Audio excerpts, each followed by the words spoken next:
Hello, everybody. This is my podcast episode for my book, Mystery at the Olympics, Rush for Gold. It's by John Feinstein, and it basically goes through what a typical Olympic athlete goes through. It goes through the story of she's around 17, 18 years old, almost a senior in high school, and she's really good at swim, so she goes to Olympic trials. She gets first in Olympic trials, and then goes to the Olympics, and then I don't want to spoil it, so I'll just stop there. But I'm basically going to talk about what it goes into being a swimmer. I don't think people really understand it that much, like what goes into it. Workouts, yardage, food you should eat, the workouts that you do. I kind of just want to dive into it, and yeah, that's what we're going to be going over in this episode. When I say yards, many people might not understand it. The length of a pool, of typical high school pool, is 25 yards. So then you put that into a calculator thing. So 1,000 yards would be about 40 laps.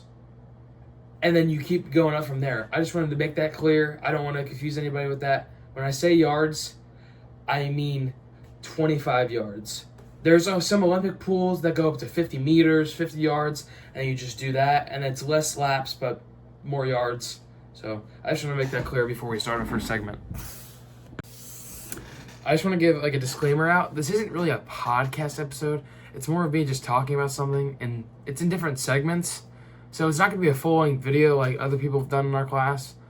But I feel like this is a better way to do it. Instead of just me talking like consistently about all this, I feel like in sections it'll work better. I'm going to have edits into the video, so there's some pictures, there'll be some words on it, so yeah. Okay, so my first point is going to be yardage. Yardage, I don't think people understand it. Yardage is how many yards you do during a day, a week, an hour. So I typically do around 5,000 to around 10,000 yards per day. Which you do the math, that's around 70,000 yards per week, which is pretty good for me. I have it listed in different levels. I have the basic level, which is 1,000 to 2,000. That's where you're just getting into swimming. You're not really doing much. That's for like the younger levels of swimming, younger ages. Then I have intermediate, around 2,000 to 2,500, which you're more advanced from that, but it's still not much. The advanced level, you go from anywhere from 3,000 to 5,000, which is you're going to see your times drop as you increase your yardage, but you don't want to increase your yardage too much. So that is the sweet spot that separates the okay swimmers from the great swimmers. And then you go to high school, where I'm at right now. So 5,000, 8,000, like I said. But I also swim a club team, or a USA team, which we do meets far away for. We went to State College a few weeks ago. We went down to Allentown about 2 months ago. So we do meets around there. But then also we do a lot more yardage along with high school. So I have USA swimming that down as my next category, which you do around 6,000, 10,000 per practice. And then it's usually not that much. However, some practices can get pretty lengthy. Some we have 2 half-an-hour practices, 2-hour practices. But what was also worked in there is dry land, which dry land is work out of the water. It's like push-ups, sit-ups, weight training, which you do that for high school and advanced levels. Then you get to college. College is really hard to get into for swimming because there's so many swimmers. Any sport is hard to get into college for, but swimming is a very hard sport to get into college. You do around 8,000 to 12,000 yards per day. However, you have a morning practice and then you have an afternoon practice and weightlifting in between there. So it's kind of hard. It's not every day you're doing that, but it's kind of hard to fit in your classes. So you have to have a very tight schedule if you're in college, if you're going to do a sport, any sport, especially swimming. Then you have the Olympic level, which is the greats. You do a lot of yards, which is like 10,000 to 20,000 per day. That's crazy. You multiply that by 7 for the 7 days of the week. That's almost like 150,000 yards per week. That's insane. But then you also have to add in tapering. Tapering is when you have a big meet coming up. Like, I will have districts in about 2 months. So I have to like get my times down to, I'm already qualified for districts, but if I want to go to states and further on.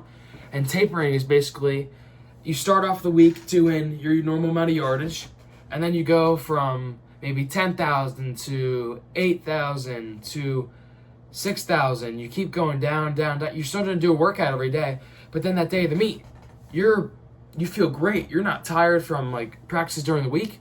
You're going to have energy, and you're going to drop your time significantly. Welcome back to our next section of the video, which will be workouts and muscles. So when you're swimming, you have to have some type of muscle work. Actually, scratch that. Every single one of your muscles is working at the exact same time, which is why swimming burns so many calories and why you have to eat so much to keep your muscles healthy, because they're all working together to propel you through the water. Now there's 4 types of strokes. You have freestyle, you have butterfly, breaststroke, and backstroke. So all of those create the 4 strokes that we know in swimming. And they all take different muscle groups to fulfill that, I don't know what you would say, propelling you through the water, the duty to propel you through the water. So the main muscles for swimming are your core, which is your abs, your back muscles such as your shoulders and all your lower back too, that's very important. And then you have your chest muscles, which the pecs are most important, and your biceps. When you're swimming in the water, you're rotating at such a fast rate that your core has to be, you can't just like wiggle around. You have to be like solid, just solid core. And then your arms have to be muscular too. And your shoulders are constantly moving back and forth to have you like this through the water or one at a time.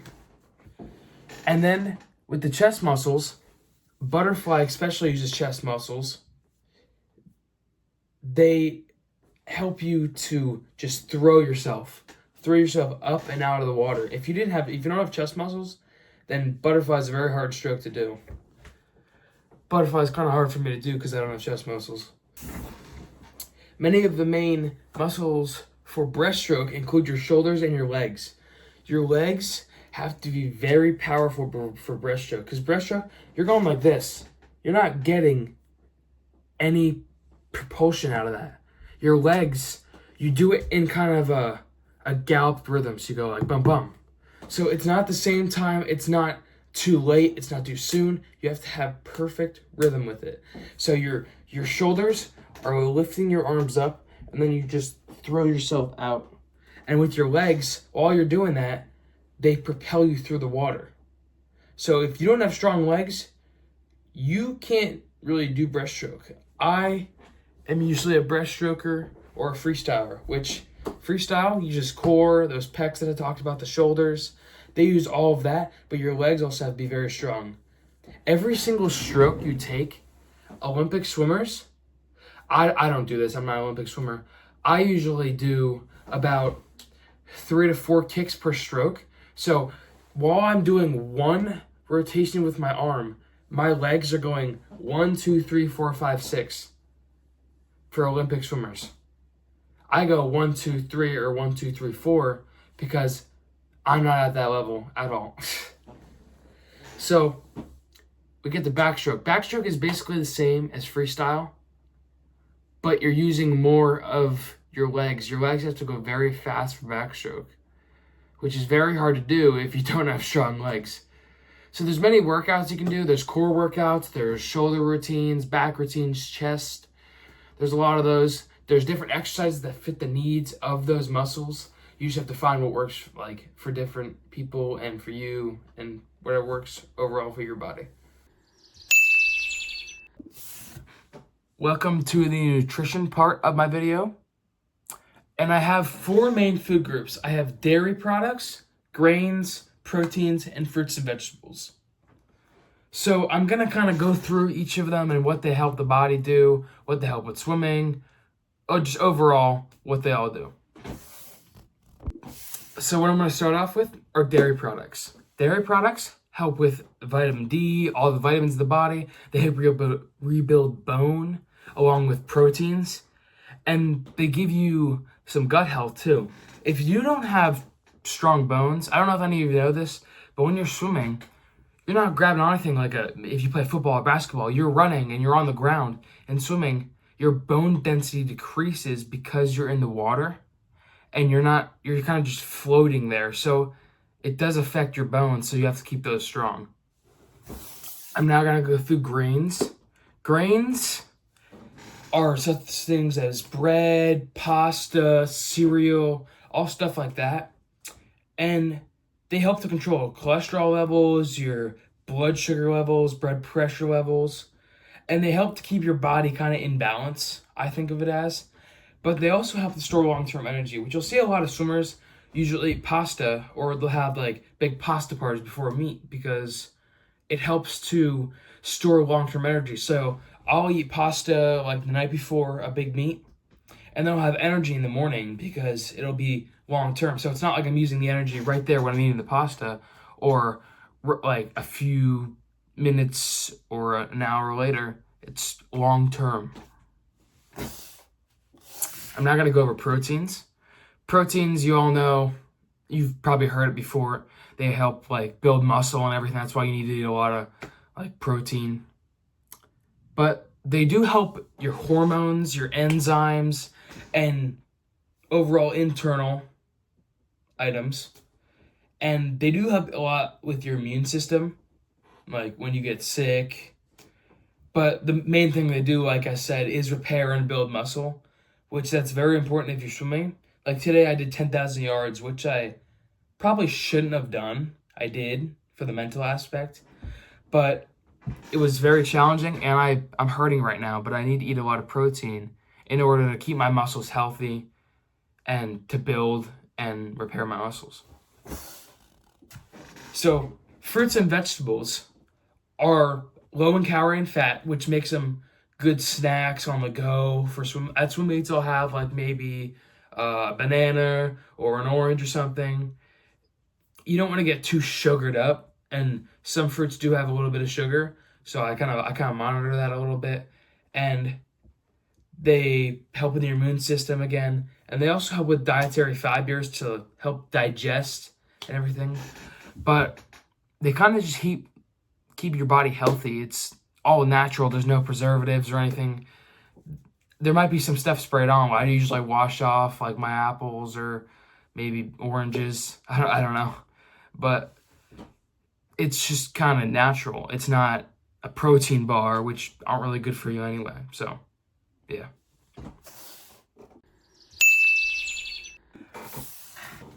The final section of the video that I would like to talk about is a bit personal, but I would like to talk about a few of my favorite swimmers, which would be, the first one would be Caleb Dressel.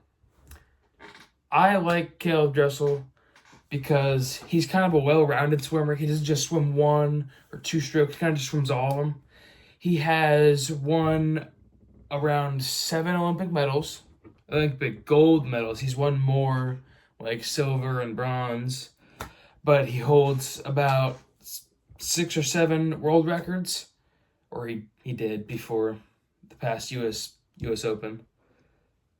He has won about 15 championships in his time. He went to Florida Gators University.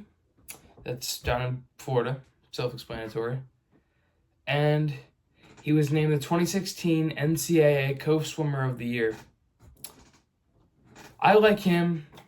I've already explained he's a really well-rounded swimmer, but he struggled mentally with a lot of stuff, and he's come back from that, and he's done great things in the world and in the Olympics, and he holds world records. That's great after coming back from those mental challenges. My next swimmer is Adam Peaty.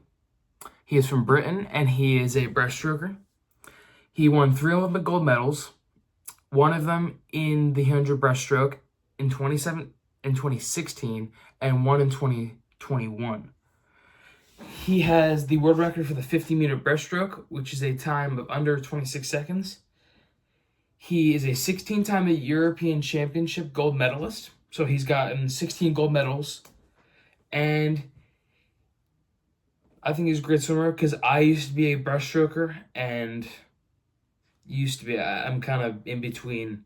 But I really like how he swims, the speed of his breaststroke. I just think I just like him a lot. So maybe you guys can guess this last one, but it is Michael Phelps. He's from America. There's so many accomplishments I could list off, but I think what I really want to talk about is the way he changed the sport of swimming. He was just dedicated every single day, just doing the workouts and doing what he wanted to do to get where he wanted to go. And he has so many gold medals, I can't even count them. He has countless world records. Some of them been broken by now. He's had some of the best races, including his 100-meter butterfly, the 4x100 relay he did with Cody Miller. I mean, there's not much to say about him. He's a great swimmer. He's dedicated. He's done some speeches to younger audiences. I think he's a really well-rounded person. Yeah.